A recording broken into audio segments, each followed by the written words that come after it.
I met Alice Smith when I was at the Women Economic Forum in India in May this year. We got on very well there and we've become really good friends since. And I've spent quite a lot of her time in her company. I love spending time with Alice. We have such amazing conversations. We've got a lot of shared interests in recovery and addiction and growth and learning to be yourself and to be happy with yourself. So we have some very deep conversations, and it's always a little bit life changing, a lot of fun, and a very interesting conversational journey that we tend to take together. So Alice is a poet and she's got a really interesting take on life, and she expresses her feelings and thoughts beautifully through this amazing poetry that she writes. So I asked her to be a guest for me on this podcast, which we recorded when she came to visit me for a weekend in Wales. We spent some wonderful time on the beach and walking in the hills in Wales, and had some incredibly profound conversations that have quite possibly changed both our lives. So I would like to introduce you to the amazing Alice Smith. In this podcast, we talk about lots of things, including recovery and learning to like yourself, and how difficult that can be, and how stepping out of your comfort zones can be so frightening and yet so empowering and life-changing. So amongst many other things, Alice is also going to share a few of her poems, as well as one poem by a man called Robert Frost, which I'd never heard before, but which blew me away when she read it to me on top of the Bulch Mountain in the Rhondda. So without further ado, I would like to introduce you to my very first Pathfinder podcast guest, Alice Smith, poet extraordinaire.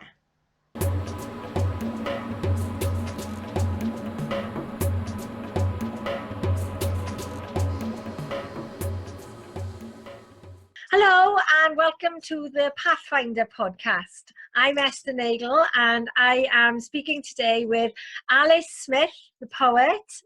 And we're going to be talking about finding your path and various things that we've discussed over the last couple of days where we've been walking and exploring beaches together. We've had many discussions around finding your path, what happens when you wander off your path, how do you know you're on the right path, and various different conversations around the choices that we've made in our lives and the different directions that our lives have taken us. So Alice kind of inspired this podcast when she read to me a poem that I haven't heard before. It was a very beautiful poem, and the poem is called The Road Less Travelled. Am I right? Yeah. By Robert Frost. So we're going to start with Alice reading this beautiful poem. So over to you, Alice.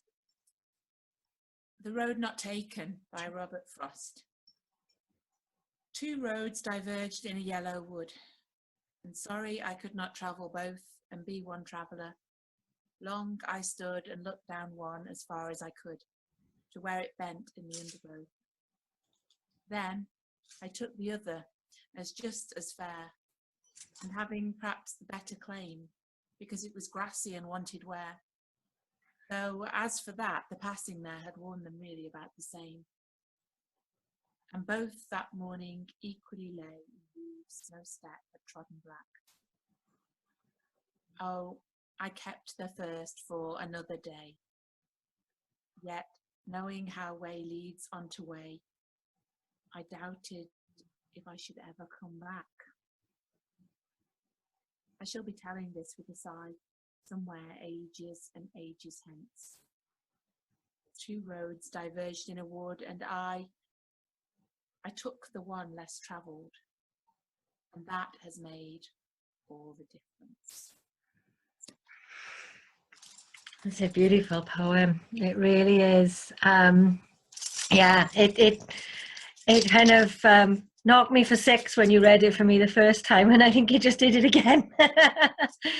It tells the story of so much about our lives, doesn't it? That we stand there with choices in front of us all the time, and we have to make decisions, and those decisions affect the rest of our lives. And it can be even small decisions, the simplest of decisions, or the simplest seeming decision can lead to a different path every time we choose. We're always at that crossroads, the fork, not the crossroads, but the fork of which way do we go and which path do we take. And it does have such massive consequences for our life. And it can be really scary trying to work out which is the right decision to make when you're faced with that fork in the road. I know in my life, my mum has always referred to my life as being quite interesting. And I know that interesting has always been a bit of a euphemism for what? What are you doing? But I know that there have been times when I've faced decisions and choices, and I've always been very much I'll take that path. That one doesn't look as if anyone's gone that way before, so I'll go that one. It looks dangerous and prickly. It looks hard, so I'll take that one. And you know, you do get to that. Well, I can come back. I can change my mind. You do something and say, well, I can try this, and then I can come back. But of course, you can't ever come back once you've gone down that path, because going down each path changes you a little bit, and it takes choices away from you. The brambles grow behind you as you walk along the path, and you can't go back, because each choice you make changes you. It changes your life, and it sets you on a new path that you're inexorably walking that way from now on. So yeah, I've often wondered if I would go back and change any of the choices that I've made in my life. I've made many decisions that I've looked back at with regret and wished that I'd made different choices at the time. And I've often, I think, being the mother of boys who like Doctor Who and a bit of a Doctor Who fan myself, I've often had that, you know, if I had a TARDIS, would I go back in time and change this decision and this decision and this decision? Decisions that led to very painful consequences for me. And I nearly always conclude, now I very much know that I wouldn't change any of it, because while some of the decisions I made in my life have had incredibly painful consequences, they set me on a path that taught me the lessons I needed to learn, that took me in the places that I needed to be. And that even some of the worst things that have happened to me in my life, whether they've been sort of done by me or done by other people, have led me to growth. So every decision we make, I think we learn more from the bad decisions we make than from the good decisions we make, because we reflect more on the bad decisions. If everything's going well in our lives, we don't tend to reflect on that so much as when things don't go so well. And we do tend to look back then and think, what did I do? What did I do wrong? It's a shame. I think that's a real shame in the human nature, that we don't look at, well, what am I doing right? And how can I do this better? We tend to look at, what have I done wrong and how can I avoid that a lot of the time. But all the decisions I've made, all the times when I've been facing that fork in the road and I've made a decision that I've then later thought, oh, maybe that wasn't the best decision, by the time I've got to realizing that, other things have come into my life as a result of that decision. So, you know, with my children arose out of, all my three of my children arose out of decisions I made and things that happened in my life, and I wouldn't be without any of them. So to go back and do anything that would mean I wouldn't have my children, or I wouldn't have discovered yoga, or I wouldn't have traveled to India and met you, you know, all these little things, these decisions that we make all lead us to what we're meant to have in our life. So I think regret is if we look at the path and then think, oh, I can come back, and then you're wondering why you can't come back, that leads to regret. And I think regret is a really, it's a sad way to live, because we can look at what we've got instead of looking at what we wish we did have, and wish we'd made different choices. I think regret just disables us, really, because like many of the emotions, if you regret something, you're just stuck in the regret, aren't you? Yes, yeah, it does. It really does. It can parallel, and it can stop you from seeing the possibilities. You know, you instead of looking at the beautiful things, the amazing things that you have or that you can have in your life now, if you're always looking back at what you don't have and what you wish you had, and maybe what you think you should have had, it opens up the way to blame then as well, whether it's blaming yourself or blaming somebody else who you might perceive took something from you, or who somehow has adversely affected your life. It's not a healthy place to live. We all get there sometimes, but it's not healthy to stay in that negative, my life is awful kind of mindset, because we can always make a new choice. Every moment we're at, we've always got that fork in the road. We've always got that choice. We can wallow in our regret and looking back and wishing that we could get onto the other path, or we can keep going on the new path and see what lies ahead and be glad of what we have. Gratitude is practicing gratitude is a really good way to move on from regret. I think it stops us from looking back and wishing that things were different, because it does help you to focus on what you have that's good, even if it is only something very small. I mean, I know that things that we've talked about over the last 24 hours. It seems like so much longer than 24 hours. We've talked about such a lot. I'll say that when I come to stay, yeah. But we've talked about how, like for example, when I was saying about how I want to live this dream life, and then you kind of pointed out you are. I was caught in that I wish that things were different, but actually not noticing how many elements of my dream life I have right now. So I have that choice. I can either keep wishing my life was different, or I can embrace the amazing things that I do have in my life. There's always that choice of how we view our life. The thing about wanting to go back, though, it can be incredibly powerful, particularly when, like, we both have experience of letting go of painful things, and letting go of these painful things, these addictions, these difficult relationships. They are so, we've let go of a lot, and it's for our benefit that we've let go of these things. Me with my drinking and my smoking, and you with your, you escaped a horrific situation. But we sort of took a lot of comfort from those things in some weird way. The addiction, for example, from my own experience, I know that my addiction allowed me to feel sort of cocooned and safe from the world, because I could hide from the world in my addiction. And letting go of that, making that choice to let go of that, was a very difficult decision. And that can be a time when you really want to look back and try maybe going backwards on your path. But it's not easy, and you can't. And it's not a good thing to do, but it can be very powerful, or a powerful desire to go back to what we know and what was safe, what felt safe and what felt comfortable. And I know that you've written a poem about this. Would you maybe like to share that poem?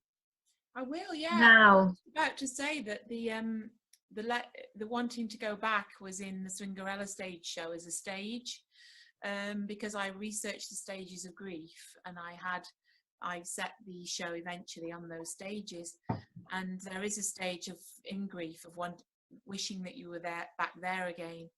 And that was the part where I used to just put my wedding dress on and my veil, and look through my wedding album and do a kind of spell to make me go back. And then in the show, if you remember, I go back and I take my wig off and become me, and you have to suspend disbelief and see that I'm like young again.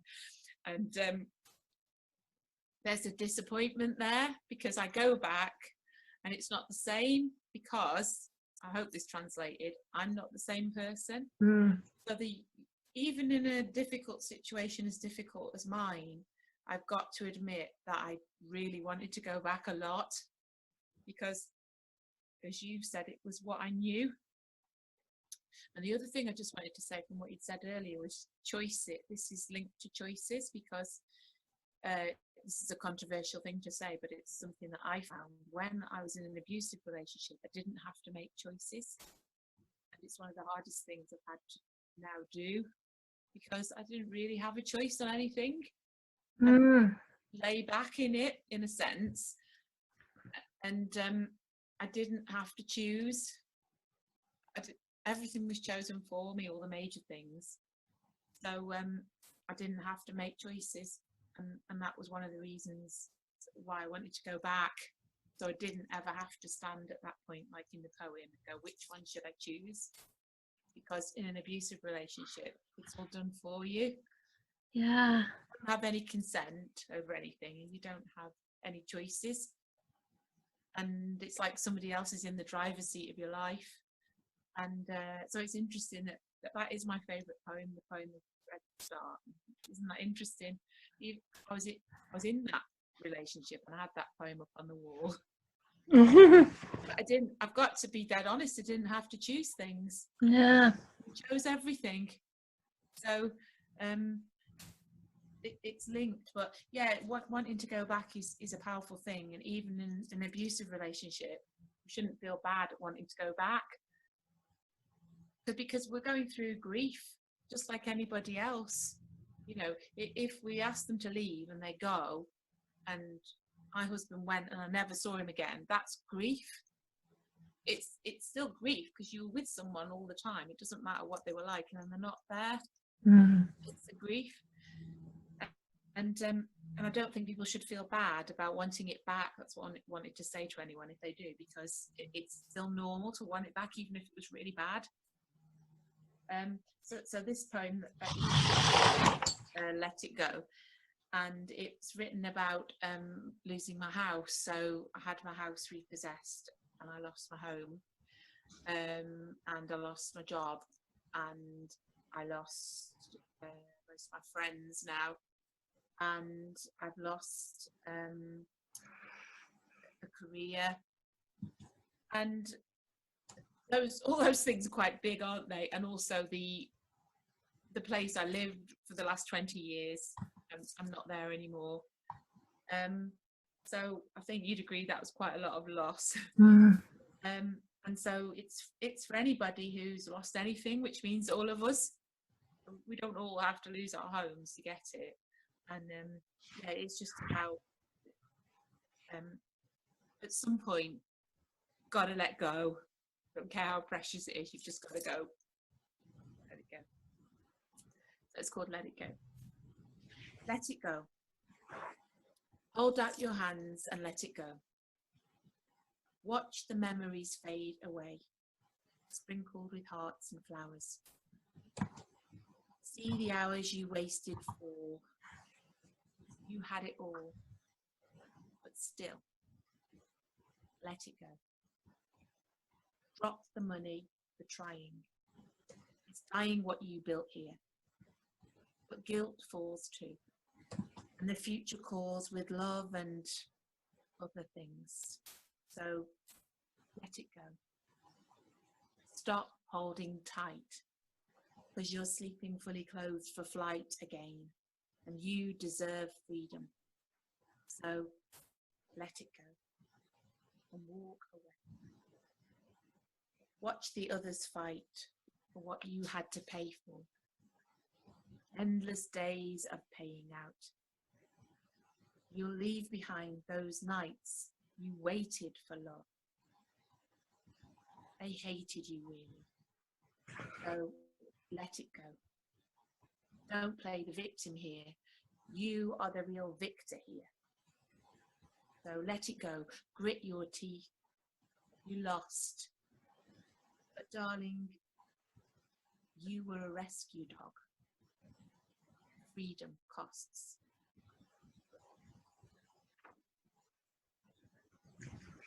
Wow. That is just amazing. That is just such an incredible poem. It's got a lot of honesty in it because, you know, it's got a bit of a punch as usual.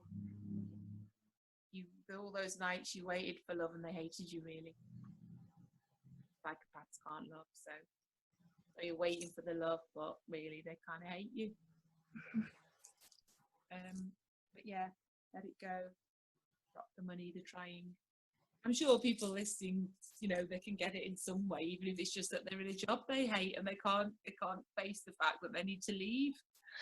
I should imagine that most people or anybody watching this will be able to relate it to something in their life, because like you said, there is always something that we're hanging on to.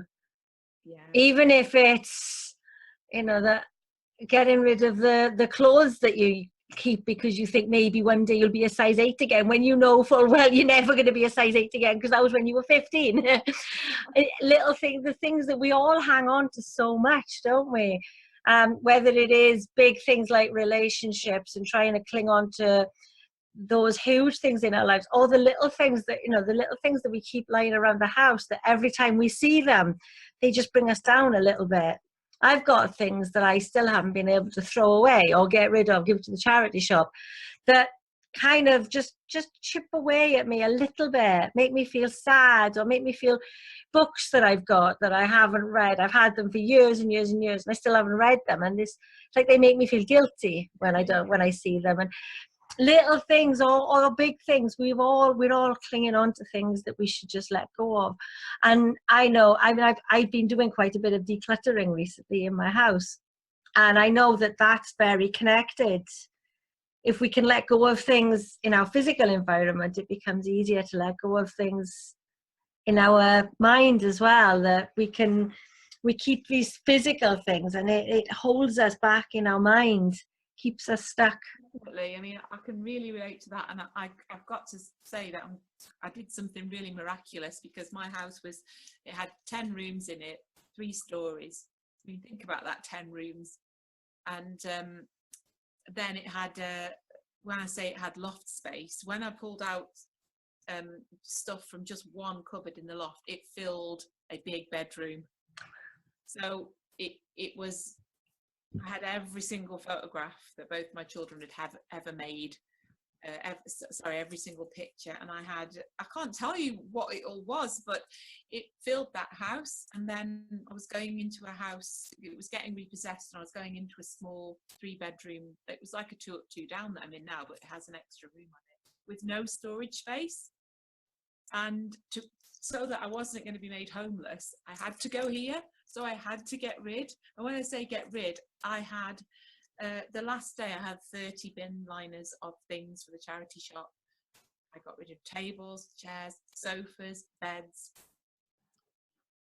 everything. Honestly, you name it, it all disappeared. Some things I gave to friends, most of it was charity shop, and then a huge skip. And because we also had a garage outside that was the same as a small home. It was a 2-story electrical building, and that was full as well. So, and I can't say I was a materialistic person, but what I'd done is I hadn't ever decluttered. So, you know, having young children, you collect things. I had everything, you know, just random things. So when I drew up at the new house, the neighbours said afterwards, they said, well, where's the rest of it? Because it was a tiny van, about half the size of the ones you see for Asda or Tesco. And that had everything in our own. So when you're saying about walking around and you've got these things, I totally get that now. I've got nothing in my house that I didn't choose to keep.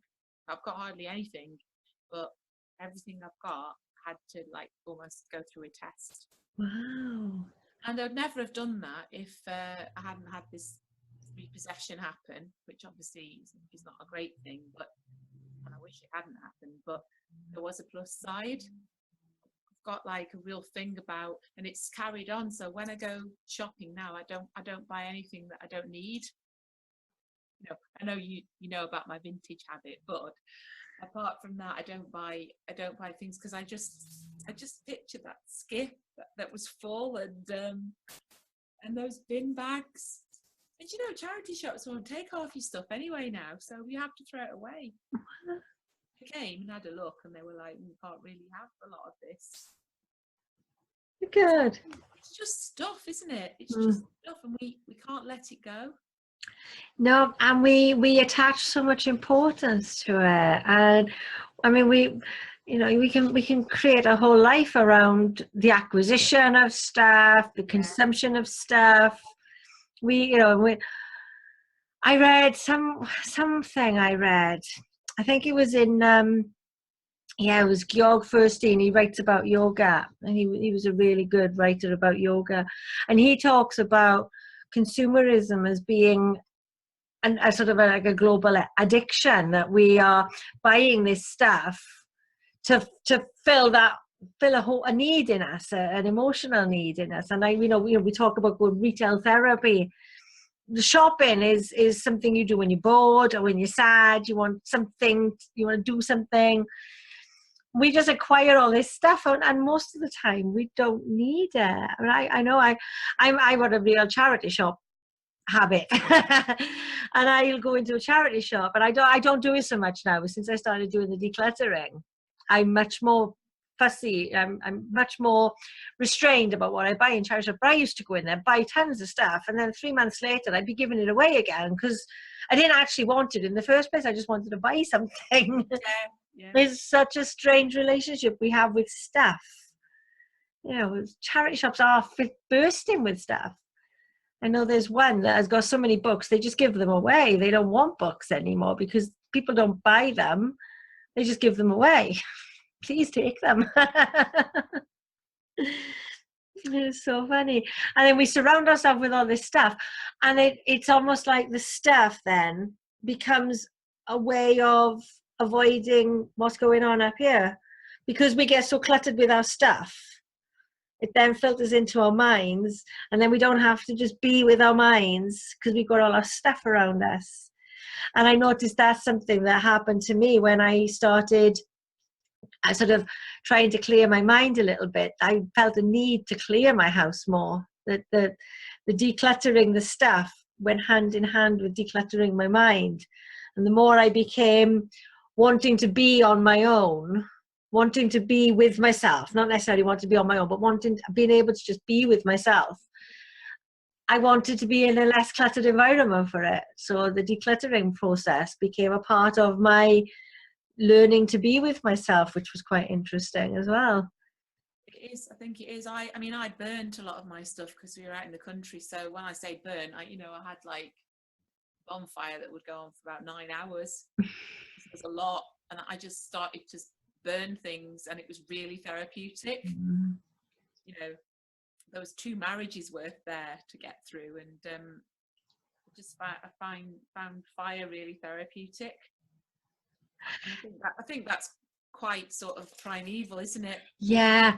There is a coach I know, Ruth Stegel. She runs a company called Fresh Air Fridays, and she has people at the end of, she does outdoor coaching, and at the end of her session she has people write down the things they want to let go of, and then she takes a bowl and everybody puts their piece of paper in the bowl and burns it. And there is something you watch the smoke going up and you watch the ashes. There is something very amazingly therapeutic about doing that, about just letting it go completely. Because once you go give something to a charity shop, it's that path, isn't it? So you can give it to the charity shop. If you really want to, you can go back the next day and buy it again. If you change your mind, you can go back. If you burn something, if you decide you really don't want to keep that anymore and you burn it or you break it in some way, then there's no going back then. So it gives you closure in a way that just take yourself to the charity shop doesn't necessarily do, because you can change your mind.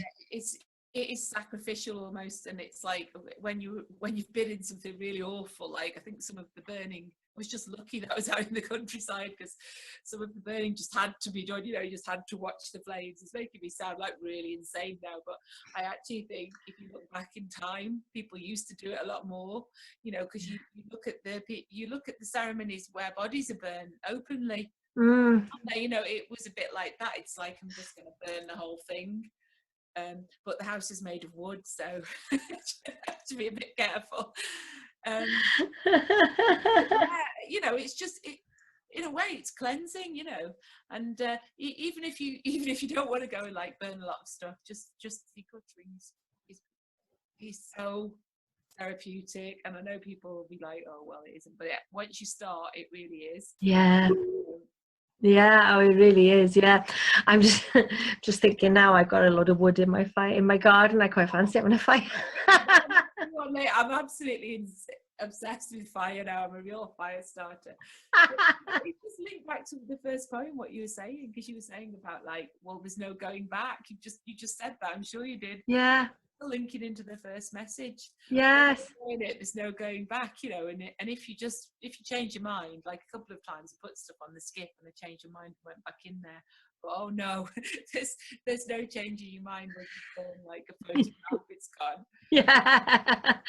Yeah, I know when I've sort of put stuff in bags to go to the charity shop before, and then I haven't taken it straight to the charity shop, and by the time I get it to the charity shop, there's half of what I'd originally put in because I've gone back in, and oh no, actually I'll take that. I mean, some things I put in and regretted putting them in. So there's a jumper that I rescued that I particularly love. And there are many times when I've taken stuff to the charity shop and then 2 weeks later I'm desperate to wear it again. So there is that. It's that. And that's actually that, knowing that I've done that in the past, taken stuff to the charity shop, and then it's almost like, you know, I won't wear something for a year, 2 years, and then I take it to the charity shop, and then the next week I'm desperate to wear it. And because I know that's happened to me so many times, I've been really reluctant to do it for quite a long time, because I can't get rid of it, because I'll want it as soon as I get rid of it, but I don't want it when I've got it. But it's that fear of, once I can't have it anymore, I'm going to really want it. And I think that is... Yeah, it's the poem, you know, because it's saying like you have got to decide, and you probably will. You can tell yourself you'll come back. You know? Yeah. You can tell yourself you're going to buy it, but you won't. You know, once you've gone. And this is all about responsibility, isn't it? Yeah. Yeah. To be quite controversial, in an abusive relationship, you give over your responsibility to someone else. You don't know you're doing it because you're just being mentally like manipulated, but you don't have responsibility for yourself by the end. You really don't. You're very childlike. You don't have those responsible decisions to make. You know, it's quite odd. Yeah. It's about responsibility for your choices. Yeah, I can remember when I realized, when I was still drinking, but doing my yoga teacher training, so very much on the path towards my recovery. And I remember being in a class one day on the course, and I can't remember what had come before it, but I remember something that was said or something that was in the course materials. And I just sat back and I thought, oh my God, it's all down to me. And there was a realization that actually, if I wanted my life to be better, no matter what aspect of my life I was looking at, the only person who was going to do that was me. And it was, at the same time, it was one of those, you know, terrifying and utterly exhilarating. And I suddenly realized, well, bloody hell, I can do it then. Because I'd spent so long blaming other people for my problems and looking, you know, who can I blame? I must find somebody else to blame. There must always be somebody else's fault. And as soon as I realized that actually it was all down to me, that every situation I'd been in, I had somehow engineered, that it was all, you know, it was all, and even if the situations themselves I had found myself in, you know, an emotionally abusive relationship, difficult situations I'd found myself in over the years, it was always me that got myself out of them. It was always me that did what needed to be done. And the minute I realized that I had this addiction, and if I wanted to get out of it, I had to do the work, and nobody else could do anything. There was nothing anybody else could do. It was all down to me. That was such a pivotal moment for me. I remember that thought. I don't remember much around it. I remember that thought, that this is all down to me here, and I've got to either, it was one of those fork in the road moments. Do I want to accept that responsibility? And maybe, you know, I don't know what's down that path. I don't know what it's going to look like. It seems really bloody scary. I think it is, yeah. But then if I carried on, I could have gone down the path that was, you know, carry on as normal. But of course, I wouldn't have been able to carry on as normal because I'd started opening myself up to what my reality was. So I could have gone down the carry on slightly as normal, but with an even greater sense of dissatisfaction, probably. I could have forgotten everything I learned and carried on drinking and smoking every night. But then the discrepancy between the life I wanted and the life I was living would have got so much bigger that I had to just say, right, pull up my big girl pants, put on my walking boots and go off down that path with all the scary looking rocks and the big trees all over the way, and just do it. And it was scary, and there were times when I wished I could have taken the other path, because and me, and I, from you talking there, I'm just thinking, like, I wonder what makes us come to that realization to even, the start of the poem is when we're looking at the choices, but I wonder what is before that poem.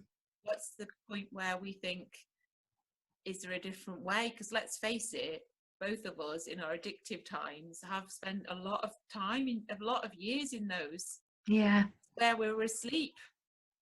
And somebody might be listening now who's still there, and they're thinking what they're talking about, because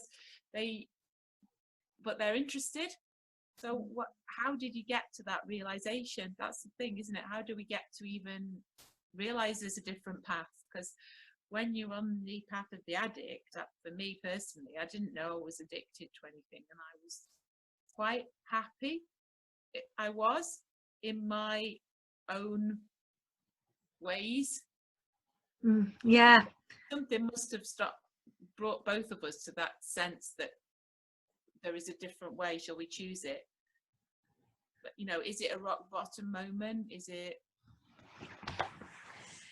It was for me. I mean, I know that I've always assumed that the breakdown and then my choice to go and train as a yoga teacher were connected. I think that's just, that's looking at it all from a very linear perspective. Yeah. Because there was I gave up my job because I had a breakdown, and then I needed to think of another way to earn some money. So I thought, I'll be a yoga teacher then. But the reality is I'd been trying to find yoga teacher training for years. I'd always wanted, since I started going to yoga classes, I'd wanted to do that. So I think really for me, I don't think that for me it was the breakdown. I think that the breakdown was life saying, look, you're not listening. You're not, you need to make this choice now. I've been dilly-dallying around, wanting to make the choice, but being too scared to. So my subconscious, the universe, however you interpret it, just sort of intervened and said, right, stop what you're doing now. Let's change things a bit. Because I think what really caused it to have to happen for me was I had this picture in my head of who I thought I should be, how I wanted to be, not should is the wrong word, who I wanted to be, the vision, the idea I had of myself, of the life that I'd always wanted to live. The life that I wanted to live was so far removed from the life I was living.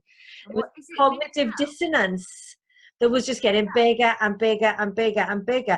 And the breakdown happened because I'd reached that maximum cognitive dissonance. I don't think that the breakdown itself was the trigger. I think that the breakdown was just the mechanism to make it happen. That, that I physically, financially couldn't carry on with the way I was because I didn't have the money to spend on alcohol. Well, I did for a while because I had a very generous boyfriend we would drink together, so he'd buy my cider for me. But, I couldn't carry on. I couldn't maintain that life for much longer. And then when I started doing the yoga teacher training, obviously that really opened my eyes to a completely different way to be. And then that allowed me to do the inner work that enabled me to actually just be me instead of trying to hide me all the time, trying to hide who I was, trying to hide from who I was. And took my mask away. What was that? I know all about that. Hiding. Yes, yeah, because we put on masks, don't we? And I mean, you know all about that. Cider and wine were my mask for many, many, many, many years. But we put on these masks, and I think that I needed to be able to take that mask off. So yoga was the vehicle to get me there, because that was how I learned to be able to take my mask off and not recoil in horror at what I saw. Yeah, that is the other thing, isn't it? Yeah, it takes a lot to learn to be able to be with yourself. You spent years hiding from yourself and hiding yourself from the world, to then sit and be and say, right, okay, so this is who I am then, is it? Let's figure out if I like this person. Let's figure out who this person is. And it was quite a surprise to find I liked the person that I thought I had to hide from. I find I like her a lot more than the person that I was with the mask on, which is quite an interesting discovery. I'm still hiding, really, to be fair. And what I do is I pop out every so often, occasionally, and then I hide. I run back and hide. I know I do it. I can feel myself doing it. But and there'll be very often times, I've been in Edinburgh recently, and I don't think I popped out very often, really. I don't think this me that you're talking to now was there very much. This is the real me, and you don't see this very often. I will pop out, and I'm like, okay, I'm just see what. And I think what you're saying about being disgusted with yourself, when I perform as Swingerella, there's certain different faces that I see. There's one that makes me laugh, which is this, literally with mouth open, like, and because I'll say, close your mouth, so that would be like, and that one makes me laugh. It's part of the reason I do it. Is I've got to get something out of it.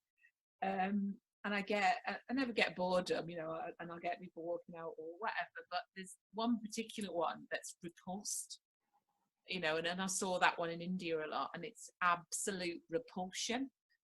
And in a way, that doesn't sit well with what you're saying, because through Swingerella, I'm showing like the bits that we don't see ourselves, like the bits where you've been sick and it's in your hair, or you're adjusting your knickers because they've gone up your bottom or something, and you're vulgar and you're a bit pissed, and you're like, it's a face you don't show to the world. I do that as Swingerella, and I've seen a lot of revulsion, a really revolted, disgusted look. That doesn't really help me. It's great for the art, but it doesn't help me because it goes into my head as like they're disgusted at you. So it probably makes me hide more, which is partly why I don't do it as much at the moment, because the message gets all mixed up, and then I hide more because I think, I'm repulsive.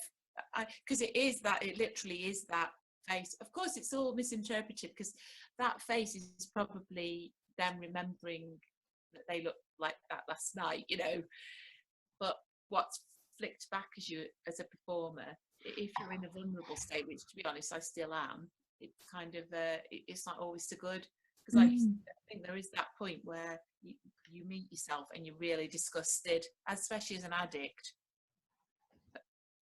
That's you're further on than me, aren't you? But the first points I've found, you've just been like disgusted with your own behaviour.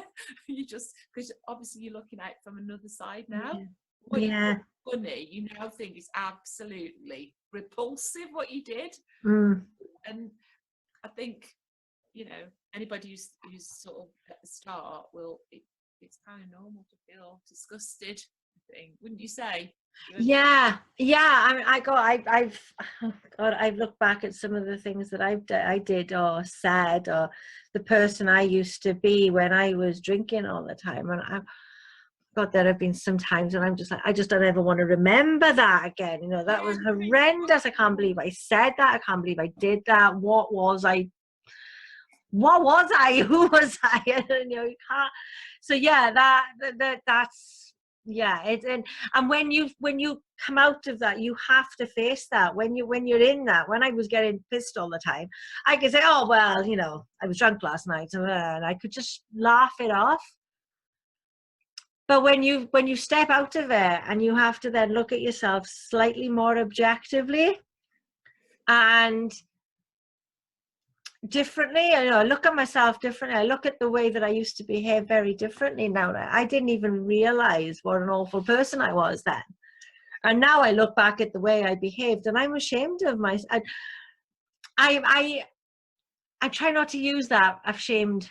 I don't like that word. I don't like saying I was ashamed of myself or that I should have felt ashamed. I don't like to associate shame with anything, because I know that shame is a very toxic emotion that creates more addiction than it helps.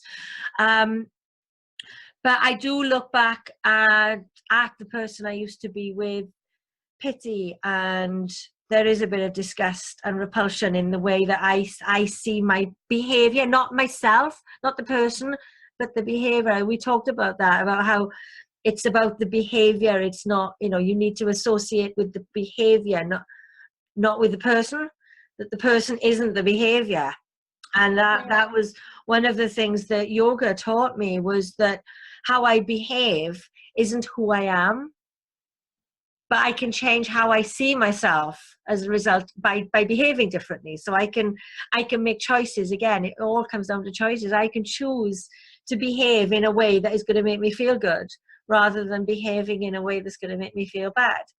But whatever I choose to do, I am not that behavior. If I was to decide to go out tonight and get drunk, I wouldn't be the drunk. I would be a person who went out and got drunk. I would beat myself up something terrible over it, and I would, it's not that that's a possibility. That was even saying that felt really weird then.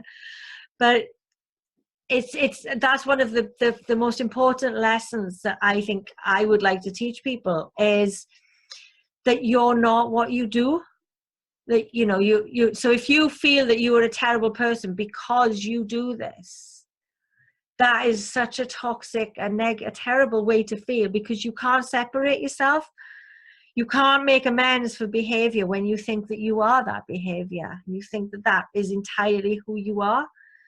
So when I was caught up in my shame of being the single mum who drank a bottle of wine every night, I was so caught up in my shame about that I couldn't see a way out of it, because that was who I was.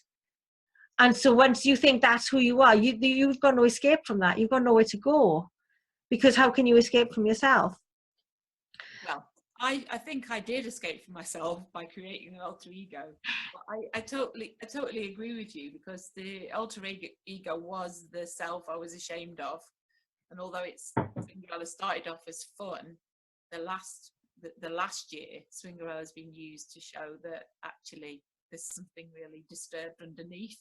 There's that shame underneath. I think you're right about what you gave me, that piece when I first got here, and you've just been talking about that now, saying the shame comes from thinking it's you, not the behavior. And that's really struck me. That's one of the things I'm going to take back with me, because I think if you've been abused as a child, or if you've been abused as an adult, you are ashamed of it, and you think that it's your fault. And then you get people saying things like, in India where we met, again, things like, why did you stay? And they'll ask that a lot. And for anybody who's asking somebody that, just to say it's a shit question, because if I know that you don't mean it, but if you've ever asked people, have a think about what you're saying to them. You're saying like, why did you put up with that, aren't you? Yeah. And it's quite judgmental on those the people who stayed, saying, you should have made a different choice, isn't it?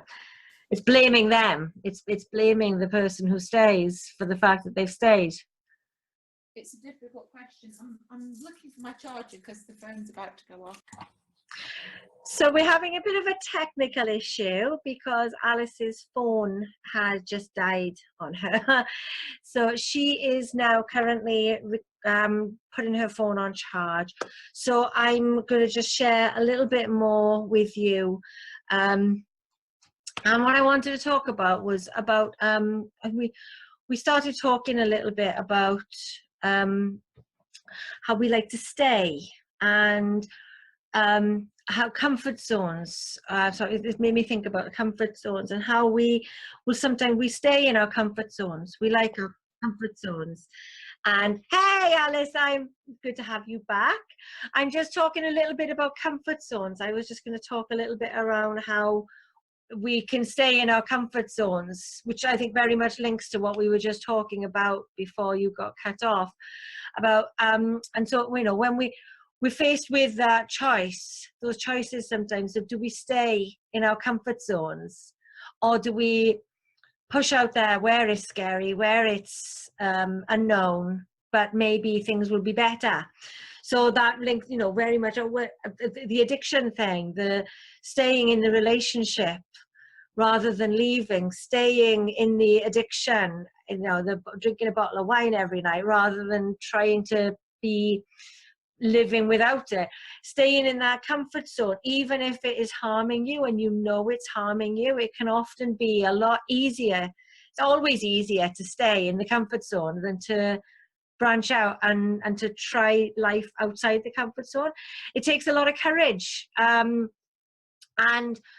sometimes it takes reaching a breaking point, but sometimes it just takes finding that strength within yourself to actually step out of the comfort zone. And it's something that people find really hard. And I know that there are lots of places where I still stay in my comfort zone with a lot of things. But at the same time, I like to push my boundaries of my comfort zones quite a lot as well. And it'd be interesting to hear your thoughts about comfort zones. Yeah, I found that I lost all my comfort zones. So I had wasn't married anymore, didn't have the job that I'd had for 5 years, ended up not in the place I lived in, none of the same friends. So all my comfort zones were stripped down one after the other. And I think that is what happens when you live in an abusive relationship. And so, like I was saying, those people that say, why did you stay? Work it out, because look what happened since. Yeah. Look what happened since. I think at the back of my mind, I knew. So I just ended up without a job and homeless. So of course you'd stay. And then I had no comfort zones, and I would say now I still don't have any comfort zones except on stage and performing. I found a new one, but I've got this thing, and it's like, I sort of call it lying in your own piss, because when you weigh yourself, it's warm. And I've written a blog about this, and it's a really good analogy, because it's so warm at first that it's nice. So that's how I think of comfort zones now. I think that, and my big thing is freedom costs. Freedom for anything costs, and you're a liar if you don't tell people that before they decide to launch out on it, because it does. Yeah. Like people being self-employed, they can lose their relationships over that, because if you don't understand what being self-employed means, you split up, don't you? Because self-employed is literally like you're working all the time, aren't you? Yeah. Yes. From a job, I wouldn't say I have any comfort zones now, but then my addictions were my comfort zones. I've forgotten about them. They were. When I took those away, oh God, I didn't know what to do at all. I didn't have any of them. I was just, it was so difficult to take them all. Yeah. Do you ever wish you could go back to any part of it? I do, and I have spent the week going back into them, sort of relapsing into them last week, and it was weird to go back to them, but I've said to you a lot, haven't I, that I wish I was back there, but even when I went back, I wasn't the same. What I'm really trying to say is I wish I didn't know, because now I know more. I can't go back. I know that they're not going to satisfy me. Yeah. Before I was lying in it and it was all warm. Now it's cold. When you come back to pee and it's cold, it smells, it's horrible, isn't it? Yeah. But at first it's warm. It's that kind of thing. And the other thing is, the second play I did, Alice in the Wilderness, was about these wilderness times, because I knew I was going into them. I call it the wilderness. I know you were talking earlier, and I thought that's the wilderness. You're saying that you're going to come out of yours now, but it's that very solitary time. I think if you're going to battle addiction, you're going to have to do it in your own wilderness, where you'll have one or two, really trusted people, but you're going to have to get rid of a lot of people to go out. look at all the great leaders in history, they've all been out in the wilderness. Yeah. Yeah, it is. You have to spend that time working yourself out, don't you, and getting clear on what is it you want from life, and what is it that you're prepared to do to get what you want, and whether that's achieving great things in your career or whatever, whether it is just finding a balance, finding a way to be happy. You still have to work out how you're going to achieve that, and like that time spent on your own. I know when I was in the height of my addictions, I couldn't bear, I felt if I was on my own, I was somehow failing as a human being. I know, you said that to me, and I couldn't believe that, because I and hopefully some other people are watching it and they'll go, wow, because I thought I was the only one who felt like that for like 3 years. We're just like, oh, I can't be on my own in the house, you know, because that means no one likes me. Yeah. That's it. If I was on my own, it was because nobody wanted to be in my company, and that is exactly how I felt. Now I can see, well, actually, no, it's fine. I like being on my own now. I like being, you know, and that's been a really big journey, just to get to that point where I can be on my own without feeling like the rest of the world is out there laughing at me for being on my own. It's But how many times when we go out as women, do we get questioned? You know, we get questioned, oh, are you on your own? Oh, how many tickets do you want? I go to the cinema on my own now. They say, how many? And I think, well, isn't it obvious? It's just me. You know, I went canoeing on my own the other week, and, you know, almost everyone was in a couple. As a single woman, you have to go through that as well. And I think that puts a lot of people off leaving, because I can't remember it now, because I love going around on my own, but I'm pretty sure I was really uncomfortable for about 2 years walking around on my own, because of that those questions you get, like, oh, are you on your own? You know, and I don't know about you, but I've had people say, like, why are you single? I can't believe you're single. And I think, I don't like that comment, because it's almost like, you know, there must be something wrong with you that I can't see. I'm like, I'm single because I've chosen to be single, and then you know, that's the end, isn't it? They don't know how to take that conversation, do they? They can't compute it in their head that you might want to be on your own. You know, or I don't know about you, but for my particular addictions, I need to be on my own. Yeah. Yeah. Well, I've spent a lot of time on my own now, and it's nice. You know, I like the fact that I like my own company, but I'm starting to get to a point now where I would like more company a little bit, but different, I think, because I've had to put aside my idea of what having a social life meant to me. You know, having a social life basically where you go somewhere where they serve alcohol, where whatever kind of place that was. And now thinking about, well, what sort of things do I enjoy doing? What could I enjoy doing now? Where I could go and meet people? And that's an interesting one now, to try and work out how am I going to build this new social life that doesn't revolve around business networking, but actually revolves around making friendships. So it's, you know, it's interesting now, because I've got that's my next challenge now, is to step out of the comfort zone that I've created around being in my house with my herbal tea and my pint glasses of herbal tea instead of pints of cider. You know, normal people don't drink pints of tea. I'm sort of like, you know, I'll watch and learn from you there, because I, you know, the last year I've only really gone out if I've been performing, so that's it. I've really enjoyed it, but I've been networking or performing. Yeah. So I'm still hiding. You very rare you'll see me. You won't see that me there. You know, this me with stains on my top and the hair all a mess. You know, I've got to look a certain way, be networking and all that. It's a load of bollocks, though, I realise, really. But and then, as you say, sort of, it's based around alcohol. So I've been going out a lot recently, and I've had to justify why I'm only on the coke, you know, and then I fell off spectacularly last week because everybody else is drinking. I'm like, yeah, I will. But it's like everything's based around not just a drink, but a cigarette. And then, let's face it, loads of other things people do. So it's not just a beer, is it, when you go out? It's a massive range of temptation. So you think, oh, well, go out, and then you isolate yourself further. Yeah. Like you say, I'm really with you on that. Trying to make friends that aren't bonded. First of all, I don't want to be trauma bonded with anybody anymore. But yeah, I had a bad childhood as well. Oh yeah, my sister got beaten up, and you know, your best friends, not a great way to sort of make a friend. I did that a lot, and yeah, it's a way of. And then, you know, you've got this, oh great, you've got the same addictions, let's be best mates, you know. It's like there's got to be a third way. Yes. Where you Yeah. both had like loads of shit happening, you're not both addicted to something.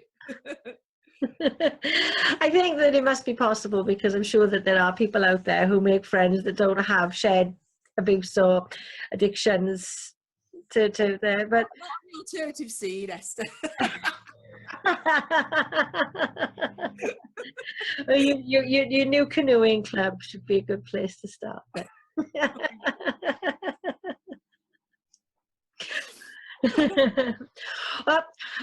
would you like to read us one more poem before we finish? I know that you've got a poem that is very apt for what we've just been talking about missing your addictions. Yeah, this one, honestly, I've had quite a lot of reaction to this one. I had someone message me and say that they cried at the end. And I think I was quite surprised, because I wouldn't particularly said, oh, it's brilliant, but it just seems to have hit the nail on the head for people. So it's called I Miss My Addictions. I miss my addictions. They help me lick down life without a lollipop. They helped me pop boredom's bubble. And sooner or later I was high on things I could inhale, people I could fail at loving. Too needy, too greedy. I miss my addictions. They were the fiction, the turning of my world, from page to sage, from eyes open to outrage that I wasn't centre stage. But on the outskirts, it hurts that no one makes me their queen of hearts. The idea starts to course through my veins that I am in vain. I miss my addictions. If I rest still and stop running, I can hear myself. Rest in fear of myself. Bad choice. I don't want to hear that voice. And there were so many that helped me to ignore it. Every time brings someone colder, but their words are getting older. I need a new message. I miss my addictions. I have no regrets to grind my face, but face it, it's sad it's taken me this long to rest still and stop running, to find my thinking space. It's not in a pretty face or a bed. It's in my head, mixed up like a cake by greedy hands. I gave way to the shakes, separated by spoons, a bowl they stuck it in and stirred, unheard by choice. I preferred their voice. Oh, I miss my addictions. So I chased fame to forget, press it down onto the bed, or inject the rejection, inhale the failure, smoke out those love tokens. Too busy now to make it night after night. Those dizzy heights ignored the fall, masked it with the heat, repeating, never deleting. Those stageless chases, those same ageless faces. Oh, I miss my addictions. It's lonely down here now I gave up the crazy. If only they weren't so hazy, those memories of being loved. My head is clearing, but I'm fearing I never even knew love. Not even once. Oh, that is amazing. Yeah. Such a fantastic poem. There is so much in there. We could have made this entire conversation based on that poem, I think. It's the kill at the end. Mm. Because my rock bottom, when I think every addict will come to this point where they give it all up and then they hear what it is they've been trying to hear, and it was, "You've never been loved." And I was like, oh God. And that was mine. And just to read it, like, it's like a punch in the stomach, where at least I've got it now.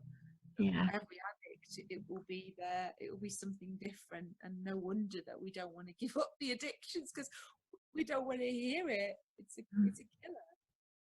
It's an absolute killer. But Yeah, you have to, at some point you have to face the truth you've been hiding from, and it hurts like hell when you do it.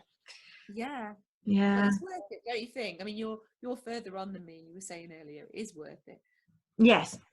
Yeah, absolutely. Because once you break through that pain, and that, there is going to be a lot of pain in there, but once you get out, you can come out the other side of that pain, and you feel home. Well, I know I can only speak from my own experience, obviously, but I feel more whole now.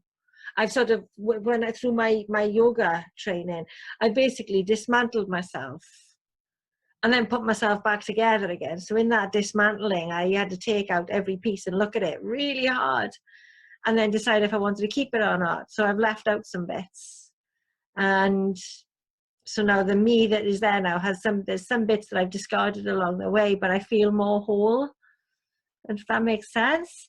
Yeah. But that's come back to that letting go again. I've let go of some bits of me that just weren't serving me anymore, and that weren't helping to make me whole. They were part of me, but I didn't feel whole with them, so I'm more whole without them. Well, you're definitely further on than me, so I will keep watching to see to see how you do, because the first part is very painful, I think. But even I know now, there is some reason why I'm not going back, so it can't be that bad, can it? Yeah. But that was worse, so I will persevere on it. Yeah.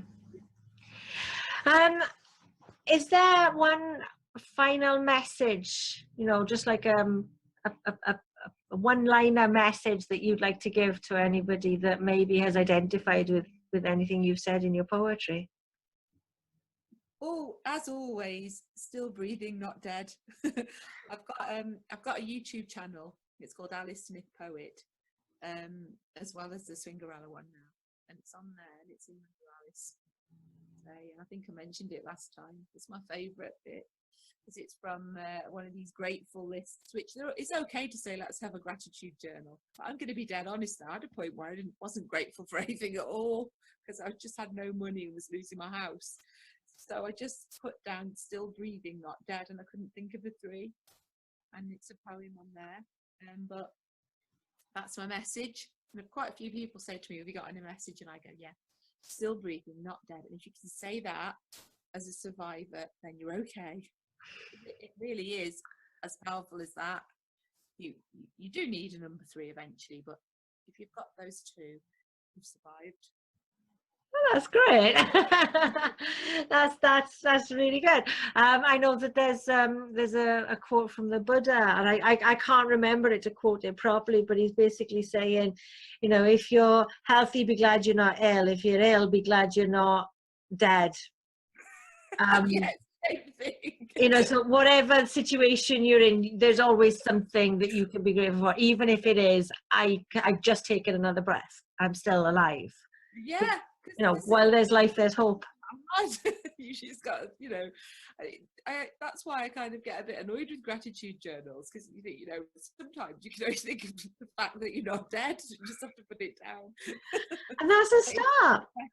Yeah, it gets better. Honestly, it does. Believe me, it does. It gets better, and it will get better for people. Yeah. Yeah. So, do you have a website as well that we can direct people to? Yes, www.swingerella.co.uk, and it's 5 weeks into a rebrand, so some bits are branded and some bits aren't yet changed, and Swingerella's taken a back seat in it, and it's not all about her anymore. I've kept the name because people like it, and it's got it's going to have some things about goddess education, which is going to be promoting awareness, and going in some new directions as well, but it's secret. Very exciting. Can't wait to see what happens with that. So, well, this has been great. Thank you. I think we should finish now. And thank you very much. And I am Esther, and you can find me at balanceandbreathe.co.uk. And I hope that we'll be doing more Pathfinder podcasts in the future. So thank you very much, Alice. It's been lovely to chat with you. Bye.